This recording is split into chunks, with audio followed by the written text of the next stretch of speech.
Baik, terima kasih atas waktunya.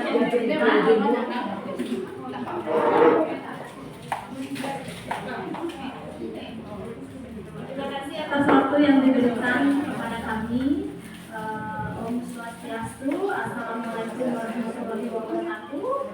Salam sejahtera untuk kita semua. Shalom, namo budaya, salam bahagia. Salam bahagia.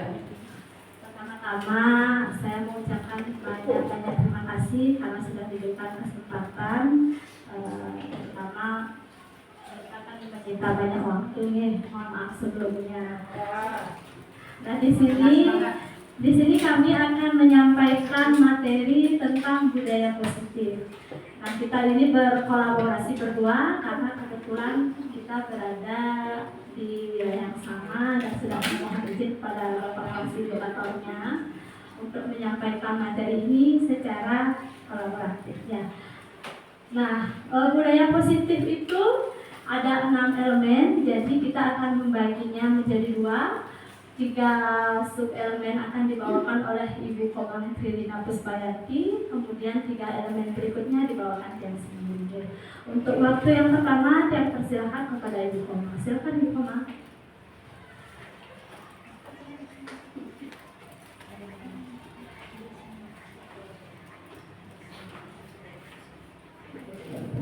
Baik, terima kasih untuk semua ibu-ibu yang saya hormati, Ibu Ketua Gugus PKG, tapi KKG ya, mohon maaf, Ibu Pengawas serta Kepala Sekolah, guru-guru TK. Om Swastiastu. Salam bahagia. Salam bahagia. Terima kasih. Di sini yang mau perkenalkan diri juga.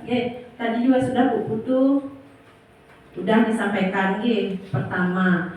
Yang di sini CGP angkatan 11, 1129. Di angkatan kami di CGP 11 ini ada 2 orang guru PAUD, 1 guru SD dan yang lainnya guru SMP. Kami berdua di bidang PAUD. Untuk hari ini kita akan mendiseminasikan tentang budaya positif. Mungkin ibu-ibu di sini sudah tahu budaya positif dan yang sudah yakin sekali.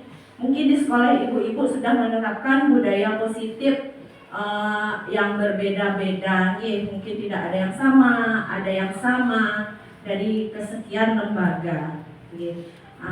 Sebelum ke materi, mari kita ber-ice breaking dulu. Ayo, dimohon untuk berdiri ya.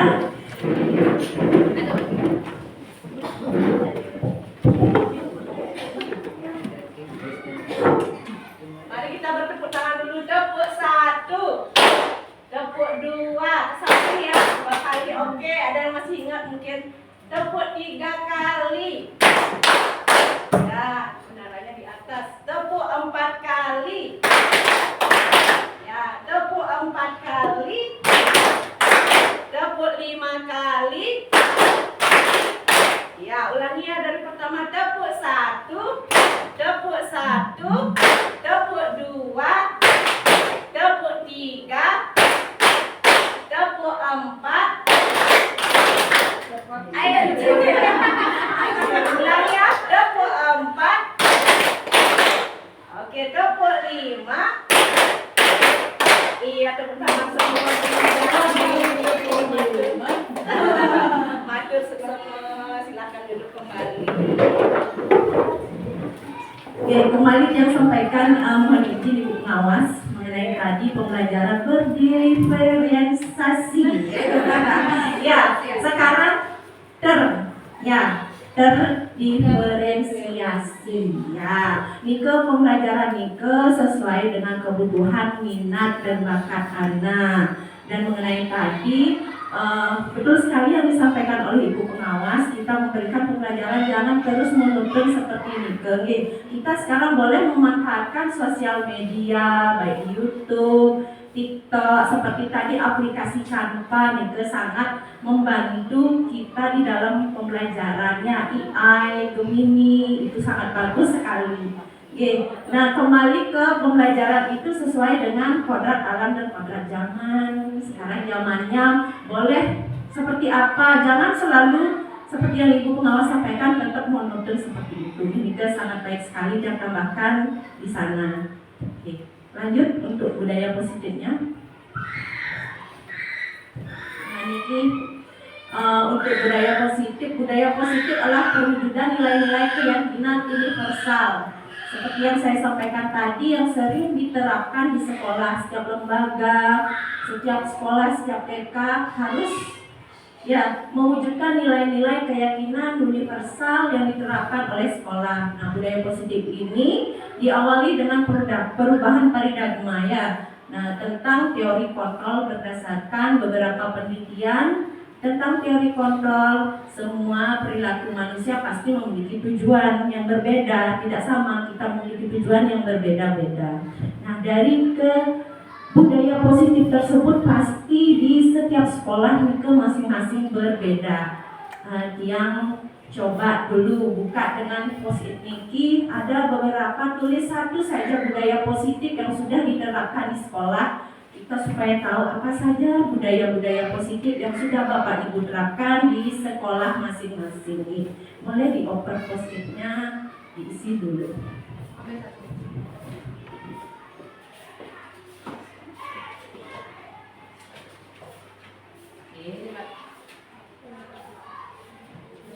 Jangan tegang ibu-ibu ya, santai saja, relax.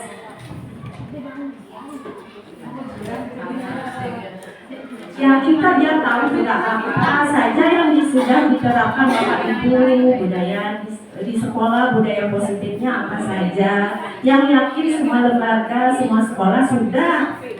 Ya. Sudah dinampung. Satu mantep, jangan banyak-banyak.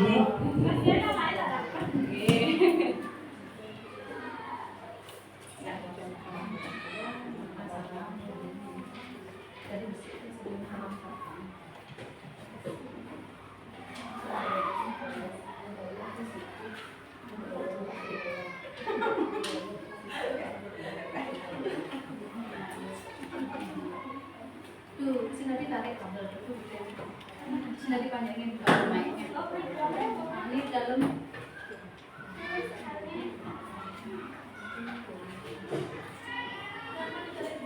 Mungkin ada yang sana berpartisipasi, silakan tempel.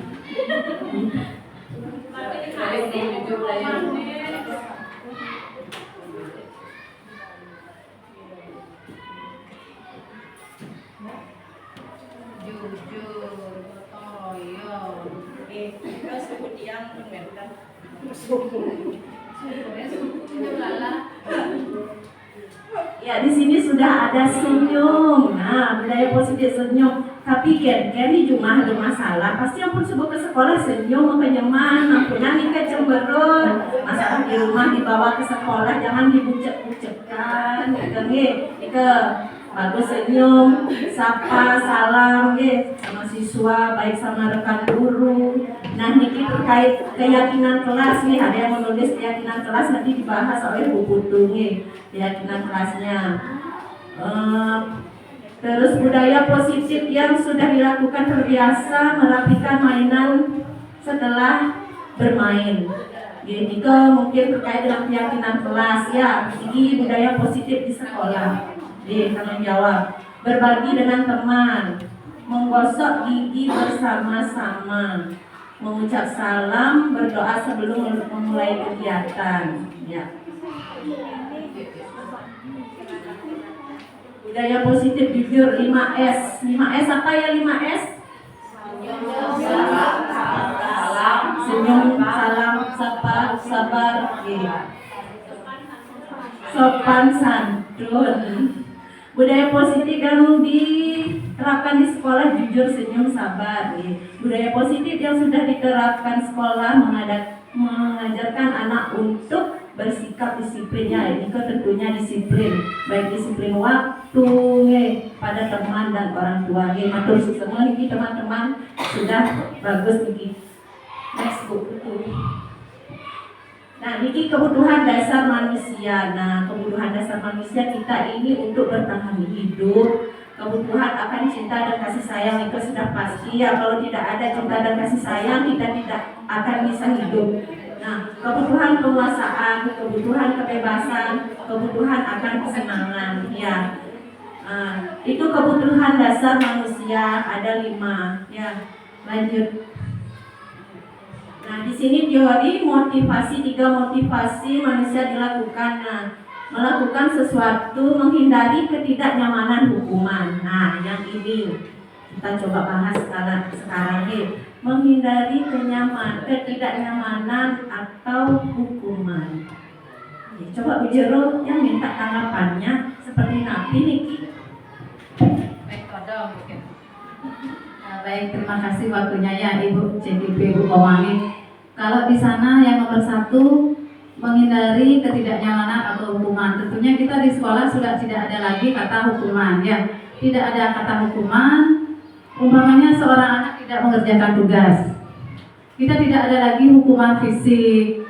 Apalagi hukuman yang mendaunkan mental anak. Coba kamu itu temannya udah selesai, kamu belum, umpamanya kata-kata seperti itu, hindari itu. Mungkin itu yang membuat anak-anak tidak nyaman, yang seharusnya mereka mampu mengerjakan sampai selesai, akhirnya mentalnya down karena kita yang tidak membuat sesuatu yang positif di pikiran mereka, kita tidak menguatkan mereka, jadi itu yang membuat mereka tidak nyaman. Kompetensi yang harusnya bisa mereka kembangkan tidak bisa mereka eksplorasi. Itu saja mungkin. Baik, terima kasih. Ya, jika kita sering kadang dengar nih sebelum Niki yang mengenal budaya positif sering juga dia, hei cepat kerjakan tugas, kalau tidak taruh ini kamar mandi. Seperti itu ya. Nah, tiba di rumah mereka, mak, nanti aku tidak dikasih tugas, tidak berani dari sekolah, nanti ditaruh di kamar mandi. Soal kata bu guru, kalau nggak mengerjakan tugas nanti ditaruh di kamar mandi. Nah, mulai sekarang hindari kata-kata seperti itu. Nah, membuat ketidaknyamanan bagi siswa, kita buat mereka merasa nyaman, hindari seperti itu. Jangan diam di sana nanti ada hantu. Nah, seperti itu. Ya, jangan terus seperti itu kepada siswa serta didik. Nah, untuk yang kedua, untuk mendapatkan imbalan atau penghargaan dari orang lain. Kita kan sering kasih reward untuk anak-anak. Anak-anak, siapa yang tulisannya bagus, besok Bu Guru kasih permen, misal seperti itu. Nah, stop, dari sekarang stop, ini tidak boleh. Nanti dia teringat akan terus, oh tulisan saya harus bagus, pokok besok harus dapat permen. Jadi yang mereka ingat, insting mereka itu permen, penghargaan yang diberikan kepada ibu guru. Nah, seperti ini tolong di stop dulu, mendapatkan imbalan, reward, apalagi rewardnya yang susah-susah, yang mahal seperti ini itu dihindari dulu dan di stop. Nah, yang ketiga, untuk menjadi orang yang mereka inginkan sesuai nilai-nilai yang diyakini. Kembali ke nilai-nilai budaya positif yang mereka yang diinginkan dan diyakini. Lanjut. Nah, ini seperti tadi ya dibahas penghargaan. Saat kita berulang kali menjadikan hadiah, sering kan kita jadi, kalau besok guru kasih hadiah pasti. Yang pernah sebelum Niki pernah yang setelah yang baca bahwa ternyata kita memang tidak boleh menjanjikan hadiah kepada anak yang berperilaku tanggung jawab atau kepada seorang murid agar mempelajari sesuatu yang baru, atau kepada seorang karyawan yang melakukan pekerjaan yang berkualitas. Nah, pekerjaannya bagus, nanti saya akan kasih hadiah seperti seperti nikah. Kita sedang berasumsi mereka tidak dapat melakukannya. Pas tidak dapatnya itu, ya kadang anak kan nggak mungkin mereka harus menulisnya, menggambarnya selalu rapi. Tapi terkadang kan pasti pernah hasilnya jelek. Nah di sana jadinya down, mentalnya itu down sekali karena sudah dijadikan seperti reward yang lainnya, penghargaan maupun hukuman, cara untuk mengontrol perilaku seorang yang menghancurkan potensi untuk pembelajaran yang sesungguhnya. Seperti yang disampaikan Bu Jero tadi, ya itu sangat menghancurkan potensi pembelajaran. Next.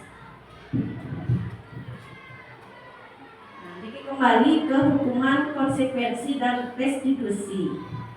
Hukuman tidak bersifat terencana, bersifat satu arah. Kemarin yang buat juga video di demonstrasi kontekstualnya tentang segitiga restitusi. Nanti dibahas juga sama Bu Putu. Ternyata kita di sekolah itu, misal ada anak yang salah, kita kan seperti tadi memberi hukuman, disuruh apa, nyapu apa gitu. Ternyata itu juga salah. Kita cari anak didiknya yang berbuat salah, diambil dah satu, siapa yang salah. Nah di sana kita tanyakan, kenapa kamu kok berbuat salah? Dikasih pengertian. Bu guru juga pernah berbuat salah. Ditanya ya. Ya benar. Nah perbuatan yang tadi benar tak apa salah? Nah seperti kemarin yang tuh buat videonya itu pas mereka bermain pelosotan kan tidak sabar menunggu giliran, didoronglah temannya sampai jatuh. Nah dilihatkanlah di sana, benar nggak perilaku tersebut? Oh salah Bu Guru. Nah besok nggak boleh seperti itu lagi. Itu ditekankan di sana.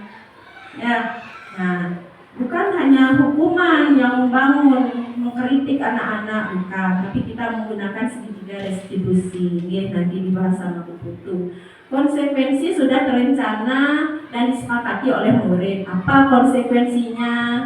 Yang dibuat pihak sekolah, konsekuensi menyebabkan anak merasa tidak nyaman dalam jangka waktu pendek. Nah di sana peserta didik tidak merasa nyaman karena konsekuensi atau hukuman tersebut.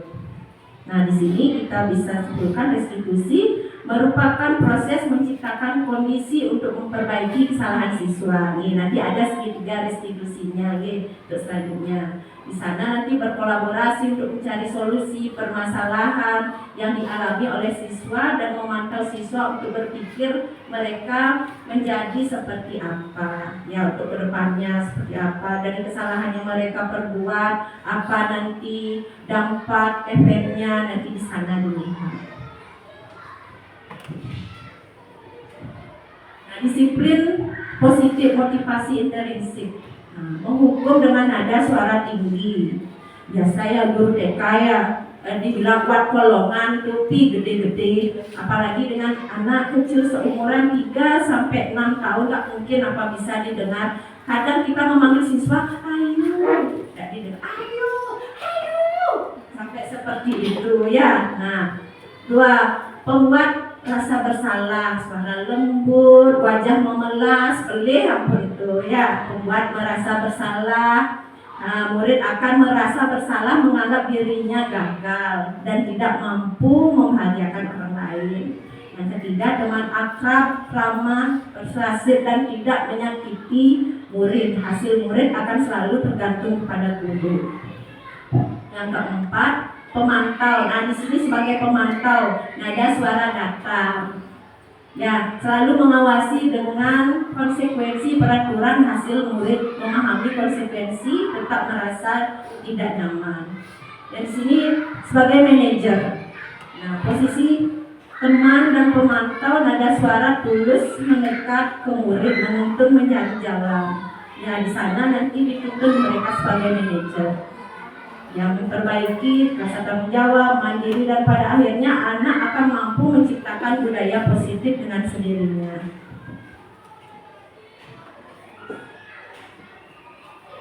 Ya, di sini ya dengan keyakinan kelas. Lanjut dengan Bu Putu nanti bisa dibahas tentang segitiga restitusinya seperti apa dapatnya apa ya, nanti bisa diulas dengan Bu Putu ya. Untuk waktu yang persilakan.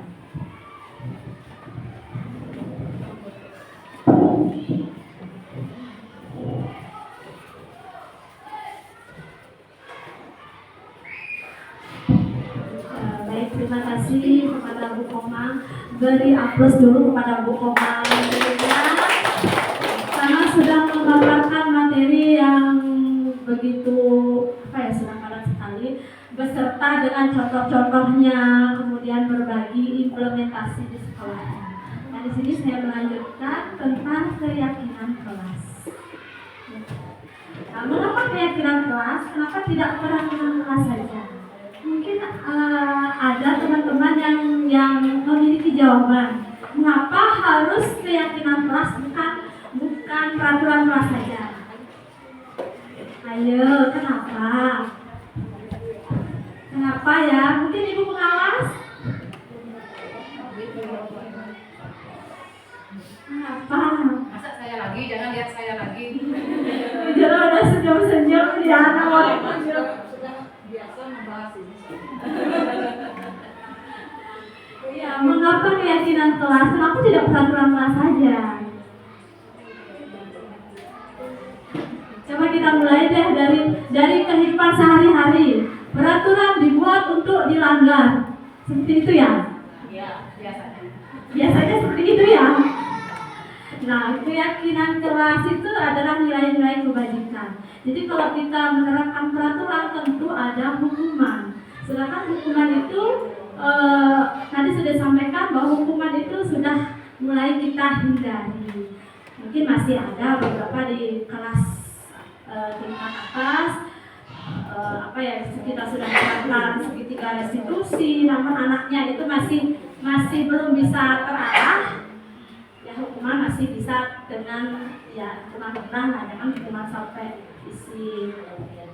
Keyakinan kelas adalah nilai kebajikan universal yang disepakati secara tersirat dan tersurat, lepas dari latar belakang suku, negara, bahasa maupun agama.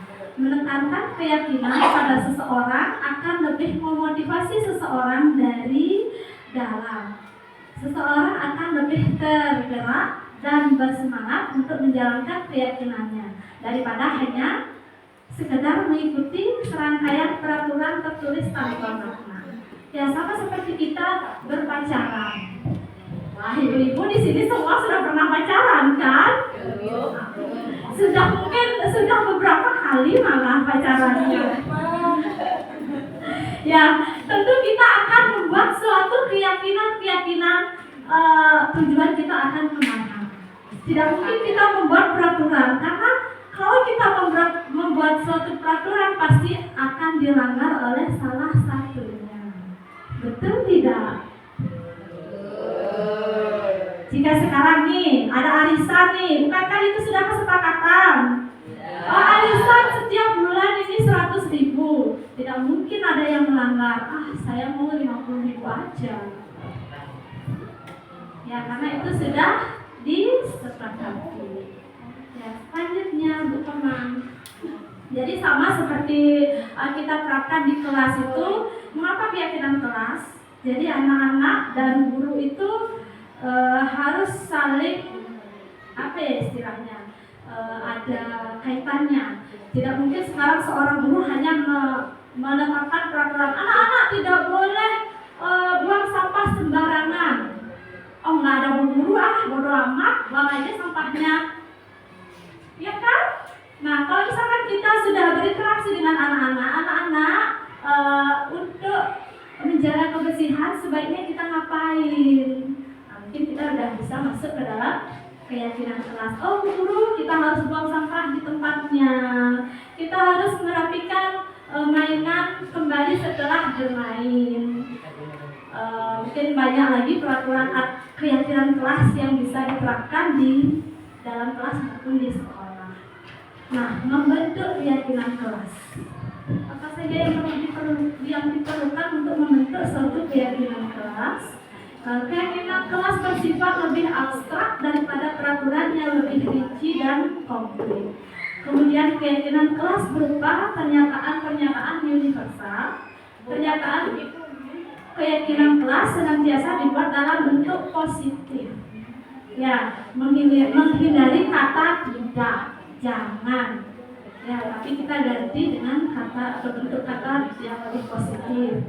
Keyakinan kelas hendaknya tidak terlalu banyak sehingga mudah diingat dan dipahami oleh semua warga kelas. Keyakinan kelas sebaiknya sesuatu yang dapat diterapkan di lingkungan tersebut.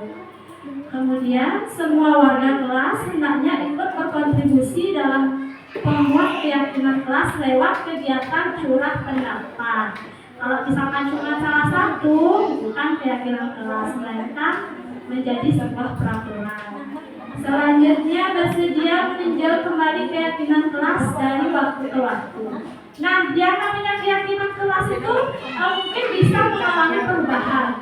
Ya, perubahan karena situasi dan kondisi lingkungan itu berbeda. Sama seperti sekarang, saya nggak tahu loh ternyata anak SMA sekarang boleh bawa HP. Kalau zaman saya dulu nggak boleh bawa HP. Nah, itu mungkin sudah menjadi sebuah keyakinan kelas di mana HP itu bisa difungsikan di sekolah bukan untuk yang lain-lain. Selanjutnya Muhammad, nilai-nilai kebajikan. Banyak sekali nilai-nilai kebajikan ya, mungkin berlandaskan profil pelajar Pancasila. Ya, ibu-ibu sudah menerapkan itu. Ya, karena kita sudah memasuki kurikulum merdeka, di mana ada 6 profil pelajar Pancasila, kemudian mungkin yang masuk ke program semester atau program tahunan secara universal seperti toleransi, rasa hormat, integritas, mandiri, menghargai dan sebagainya. Kemudian ada 9 pilar karakter. Tuhan dan pengenalan ciptaannya, kemandirian dan tanggung jawab, kejujuran, diplomatis, hormat dan santun, dermawan, sikap nolong, gotong royong, percaya diri, kreatif, kerja keras, kepemimpinan dan keadilan, baik dan rendah hati, toleransi, kedamaian dan kesatuan. Tapi semua akan bermuara kepada profil pelajar Pancasila. Ya, jadi kita tidak usah banyak-banyak berpikir, kita ingat aja elemen dari profil pelajar Pancasila. Ya, selanjutnya, nah ini berbentuk universal, mungkin tidak usah dibahas lagi karena ibu-ibu sudah lebih paham dari saya sendiri. Nah, ini segitiga restitusi. Dalam budaya positif itu kita bisa menerapkan segitiga restitusi.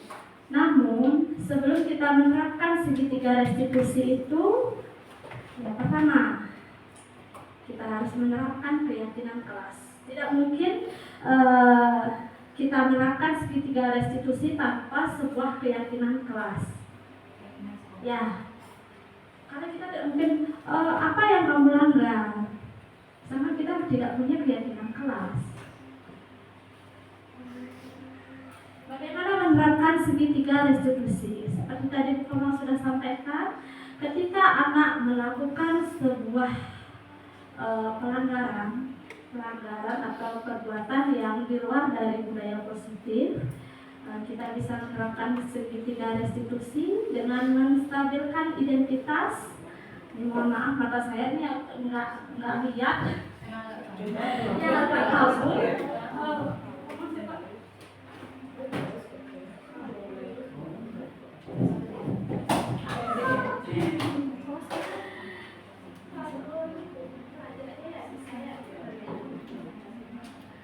Nah, ini aja ya, gambar segitiganya kita skip dulu deh. Ya. Sebalik.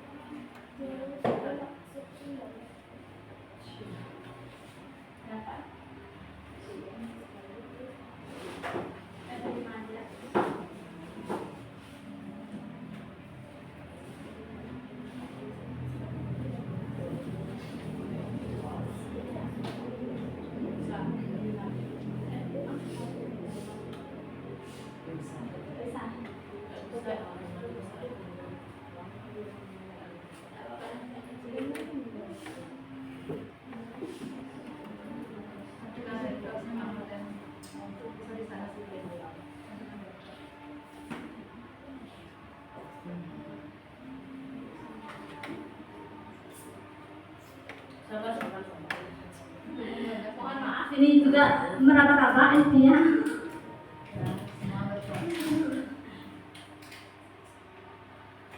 Segitiga restitusi. Apa yang perlu kita terapkan? Pertama, ketika menerapkan segitiga restitusi, yang pertama adalah menstabilkan identitas. Bagaimana menstabilkan identitas?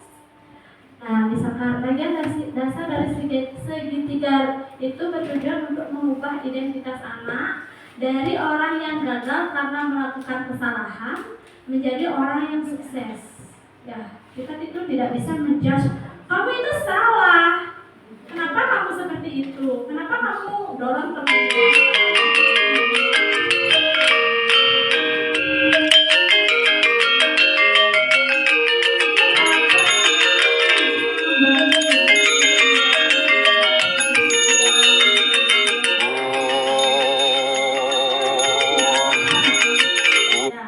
Atau bisa juga tidak ada manusia yang sempurna. Saya juga pernah melakukan kesalahan seperti itu. Atau kita bisa menyelesaikan ini. Ya, kita tidak harus menjudge kamu itu salah. Kenapa kamu berbuat seperti itu? Kenapa kamu mendorong temanmu? Ya, tapi kita bisa menstabilkan terlebih dahulu, menstabilkan identitasnya, menjadi orang yang gagal menjadi menjadi orang yang sukses. Kemudian ketika anak itu sudah mau berbicara, lanjut ke validasi tindakan yang ada. Setiap tindakan yang kita lakukan dengan suatu tujuan, yaitu memenuhi kebutuhan dasar. Kalau kita memahami kebutuhan dasar apa yang mendasari sebuah tindakan, kita akan bisa menemukan cara-cara paling efektif untuk memenuhi kebutuhan tersebut. Ya, jadi setiap orang berbuat atau melanggar sebuah keyakinan atau berbuat di luar dari konteks budaya positif, tentu mereka mempertahankan suatu kebutuhan dasar yang tadi sudah dijelaskan. Ya, sebaiknya kita tanyakan dahulu. Contoh pertanyaannya bisa, padahal kamu bisa melakukan yang lebih buruk dari ini ya. Mungkin saja kamu itu tadi menjambak rambutnya. Kamu pasti punya alasan mengapa melakukan hal itu. Kamu patut bangga pada dirimu sendiri karena kamu telah melindungi sesuatu yang penting buatmu. Yang kita hargai apa yang menjadi hak atau kebutuhan dasar anak tersebut. Selanjutnya, nah ketika kita melakukan penstabilan identitas, kemudian memvalidasi tindakannya yang salah, tentu anak itu akan menjadi lebih terbuka. Ya, jika kita menjudge-nya lebih dahulu, mungkin saja anak itu berbohong. Oh enggak guru, aku enggak ada ngapa-ngapain, dia yang salah. Nah mungkin bisa seperti itu. Berbeda dengan jika kita mampu melakukan segitiga restitusi dalam menghadapi problem anak. Nah terakhir, menanyakan keyakinan. Teori Sondra menyatakan bahwa kita pada dasarnya termotivasi secara internal. Ketika identitas sukses telah tercapai, yang angka pertama itu tercapai, dan tingkah laku yang salah telah divalidasi, ya didukung dulu anaknya.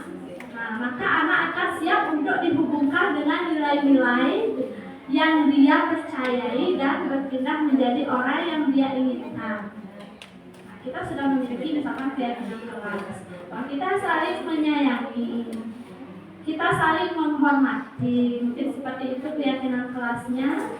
Ya, jika kita sudah mampu menstabilkan identitasnya, validasi tindakannya yang salah, maka hati anak itu akan terbuka dalam dirinya sendiri bahwa saya sedang melanggar suatu keyakinan kelas yang telah kita buat dalam dirinya, bukan dari luar. Ya, istilahnya anak itu mengakui sendiri, bukan kita yang bukan kita yang mencecar. Nah, pertanyaan yang mungkin bisa digunakan, apa yang kita percaya sebagai kelas atau keluarga. Ya, apa nilai-nilai umum yang kita telah sepakati ini? Apa bayangan kita tentang kelas yang ideal? Kamu mengajari orang seperti apa? Tadi juga ada di restitusi posisi lipat kontrol itu. Untuk di PAUD sendiri, saya pribadi itu lebih menerapkan ke posisi teman. Mungkin ada ibu-ibu yang sudah berhasil menempatkan diri dalam posisi manajer.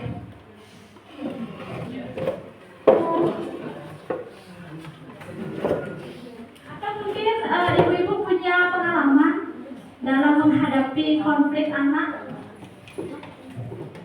Posisi apa yang ibu-ibu terapkan? Apakah sebagai penghukum, apakah sebagai teman, atau sebagai manajer? Ayo dong, bagi ilmunya sedikit saja. Iya. Ayo dong. Bercerita, sharing. Bercerita, Ada yang menyalahkan, ada yang membenarkan. Gini aja, diceritakan saja. Nanti kita kan bisa, oh itu posisinya di mana. Diceritakan saja dulu. Diceritakan saja dulu. Siapa nih yang mau bercerita? Kembali kepada hak asasi manusia, dia nggak mau nunjuk-nunjuk ini. Ayo, barangkali ada yang Cerita sedikit aja, kenapa sih pelit sekali? sedikit aja curahan. Ayo curahan hati. Aku berdua, dia kaget. Ya, ayo. Ayo dong. Cerita pas menangani anak itu. Ya, apa gimana gitu. Mungkin ada yang Atau mungkin maaf, mungkin punya problem sampai sekarang. Aduh, saya merasa bersalah, anaknya bengkak tak cukup gitu. udah enggak apa-apa ya.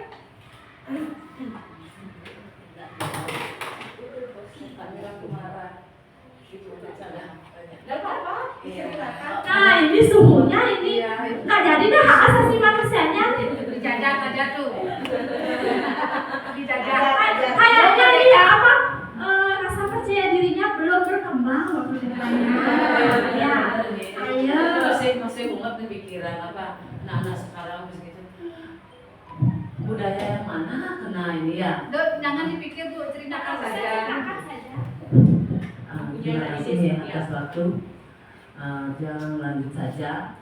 Sebenarnya di sini kalau dikatakan pengalamannya memang dikatakan seperti suhunya.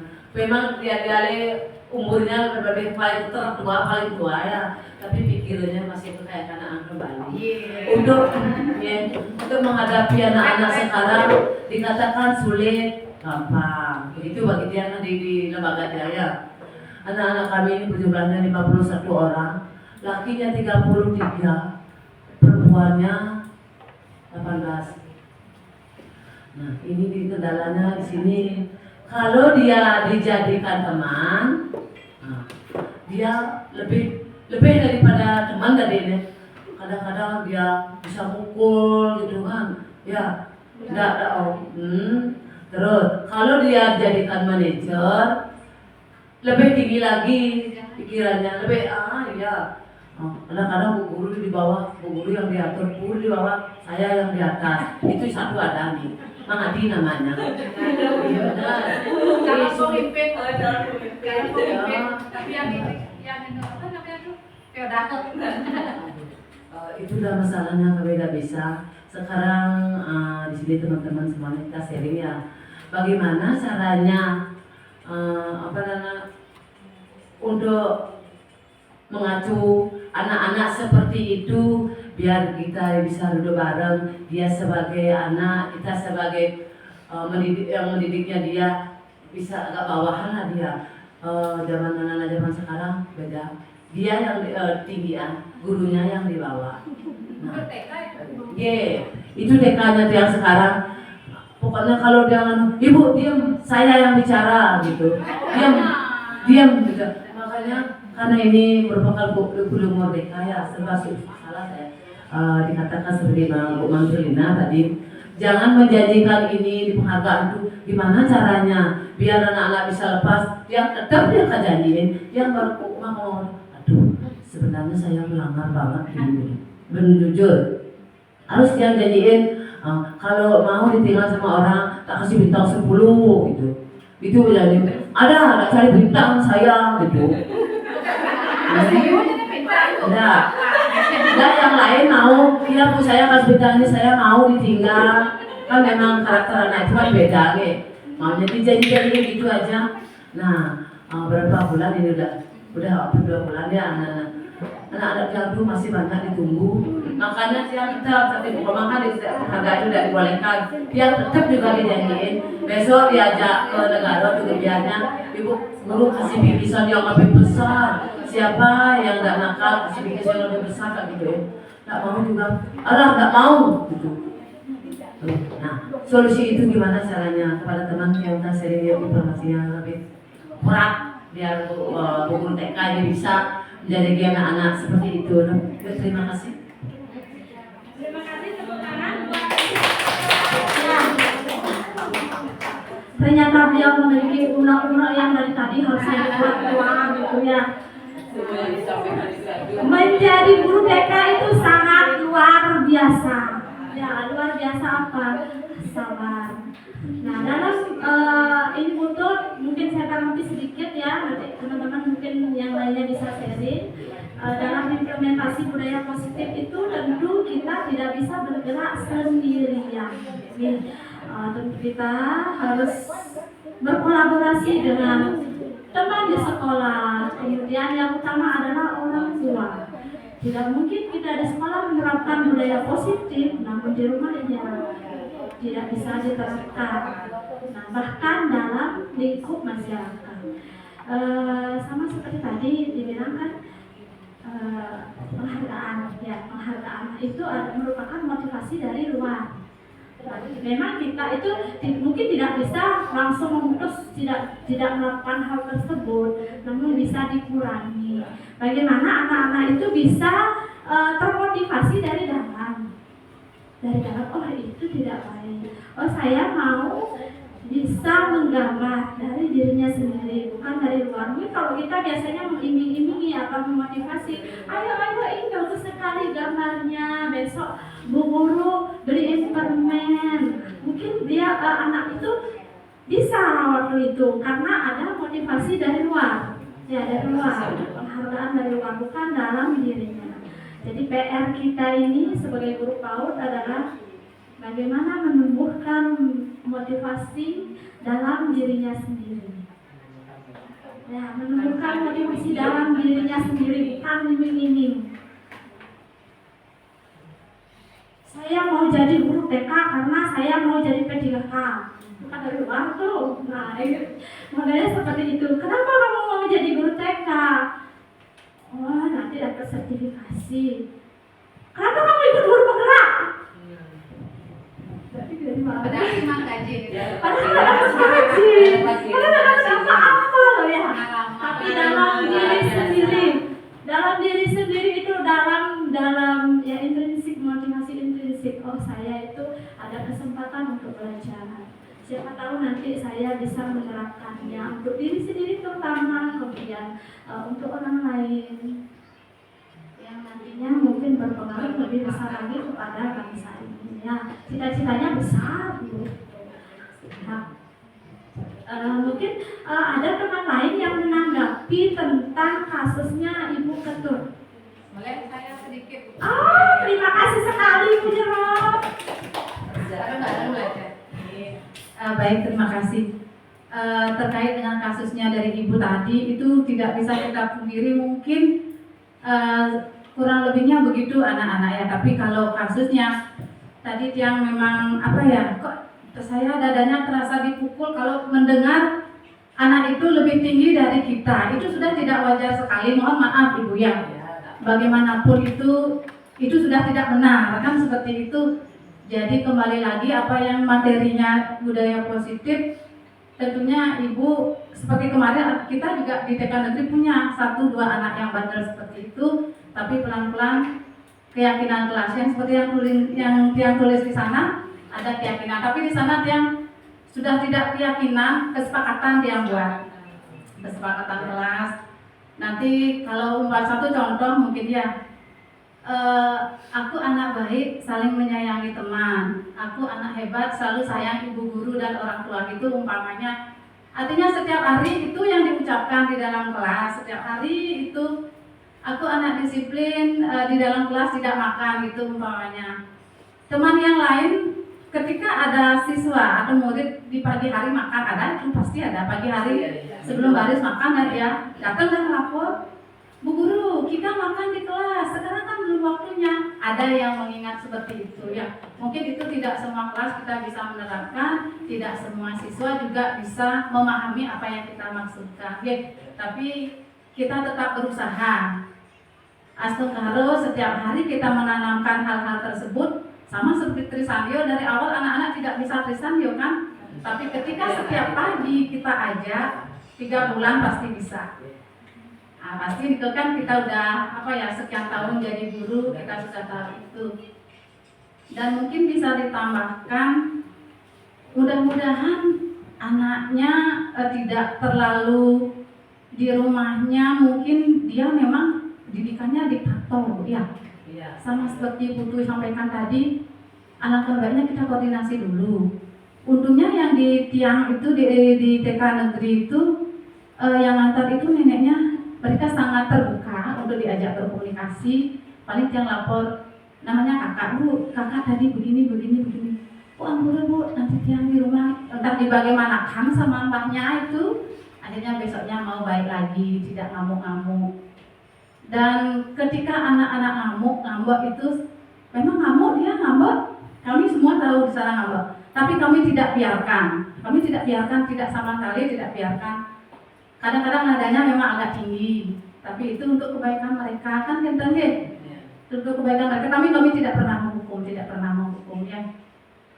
Itu satu. Mungkin yang kedua kita bisa ajak nonton. Kita pilihlah di YouTube salah satu cerita yang menyangkut umpamanya anak durhaka. Siapa tahu mereka dengan menonton bisa masuk. Astungkaro mudah-mudahan ya. Tapi semua anak itu kan berbeda-beda. Mungkin pemahamannya melalui apa? Ada yang bisa melalui cerita, ada yang dengan nonton. Kita coba saja, Bu.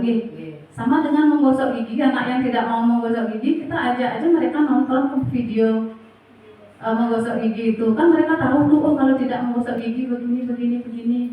Nanti bisa dah mereka bercerita. Nah itu harapannya, Bu. Kita tetap berusaha, hasil akhirnya nanti kan tetap juga kepada mereka masing-masing. Kita tetap berusaha melakukan yang terbaik untuk mereka. Itu aja mungkin, semua.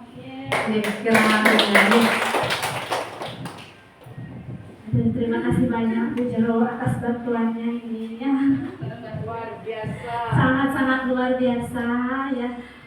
Betul sekali apa yang sudah di-sharing sama Bu Jero. Nah, untuk posisi kontrol itu Bu Ketua mungkin yang luruskan sedikit ya. Posisi kontrol itu dari gurunya sendiri, bukan untuk muridnya. Posisi kontrol seorang pendidik itu ada penghukum, kemudian ada yang pembuat rasa bersalah. Kamu nggak kasihan apa sama Bu Guru sudah tua. Nah itu posisi kontrolnya mungkin diterapkan sebagai sudah sering itu. Jadi anak-anak itu merasa bersalah. Nah, memang beda orangnya. Ya. Karetnya luar biasa. Itu. Nah, ketika kita memposisikan diri sebagai teman, kita jadikan anak itu sebagai teman. Sebenarnya ada acuannya, cuma kalau kita paparkan itu rasanya sangat panjang gitu. Ya. Nah, tapi kalau rasanya di TK itu bagi yang pribadi itu lebih baik menggunakan posisi teman, karena jika menerapkan posisi manajer itu anak-anak sulit untuk bercerita dari berbagai pertanyaan. Mungkin nanti seiring berjalan waktu yang sendiri pun bisa menerapkan posisi manajer sehingga yang bisa berbagi. Kalau untuk sekarang saya belum bisa terus terang, karena yang sudah cobakan kepada anak itu sendiri. Jadi anak-anak itu susah untuk diberikan banyak pertanyaan. Untuk ngomong aja dia tuh tahu. Ya. Nah, mungkin perlu pemahaman yang lebih tinggi. Ya. Nah, selanjutnya mungkin biar ini sudah banyak sekali minta waktu. Nah, mengapa budaya positif penting di PAUD? Ya, kita sudah tahu sendiri budaya positif itu mampu membangun fondasi karakter. Nilai-nilai positif yang ditanamkan sejak dini akan menjadi pedoman anak di masa depan. Kemudian, meningkatkan motivasi belajar anak akan lebih antusias dan bersemangat dalam belajar jika merasa nyaman dan didukung. Kalau kita terus seperti tadi anak yang bandel itu terus di-charge, dia akan lama-lama jadi bosan dan tidak nyaman. Nah, kemudian mengembangkan keterampilan sosial emosional. Anak-anak itu belajar berinteraksi dengan teman sebaya, guru, dan lingkungan sekitar dengan cara yang positif. Kemudian menciptakan lingkungan belajar yang kondusif dengan suasana kelas yang positif akan mendukung proses pembelajaran yang efektif. Selanjutnya Bu Oman. Nah, kesimpulan dari budaya positif. Sebelum Ciam simpulkan, mungkin ada teman yang ingin menyimpulkan tentang materi tadi, apakah mungkin mau menambahkan atau mungkin ada yang masih memiliki pertanyaan atau unek-unek, dipersilahkan. Bagaimana? Skip? Oke ya, jadi kesimpulan dari budaya positif di PAUD merupakan investasi jangka panjang untuk masa depan anak-anak. Dengan menciptakan lingkungan belajar yang positif dan menyenangkan, kita dapat membantu anak-anak tumbuh menjadi individu yang seimbang, bahagia, dan sukses. Ya, seperti apa yang menjadi filosofi pendidikan Ki Hajar Dewantara, bahwa kita itu sebenarnya bukan menuntut ya. Karena kebanyakan sebelumnya itu guru banyak menuntut, bukan menuntut. Harusnya kita tuh menuntut peserta didik karena mereka itu memiliki potensi yang berbeda-beda. Sama tadi saya sampaikan juga bahwa anak itu memiliki kodratnya masing-masing ya. Ada kodrat alamnya yang berbeda, kemudian kodrat zamannya yang berbeda. Nanti kaitannya juga kepada pembelajaran yang berdiferensiasi atau terdiferensiasi. Ini semua berkaitan. Nah, untuk menciptakan PAUD berkualitas itu kita harus merangkak dari bawah. Nah, mungkin itu saja penyampaian dari kami. Terima kasih atas waktunya. Kami tutup untuk Pak Satio. Assalamualaikum warahmatullahi wabarakatuh. Salam sejahtera untuk kita semua. Shalom, namo buddhaya. Salam bahagia. Nah, untuk waktu yang serahkan kembali kepada Ibu.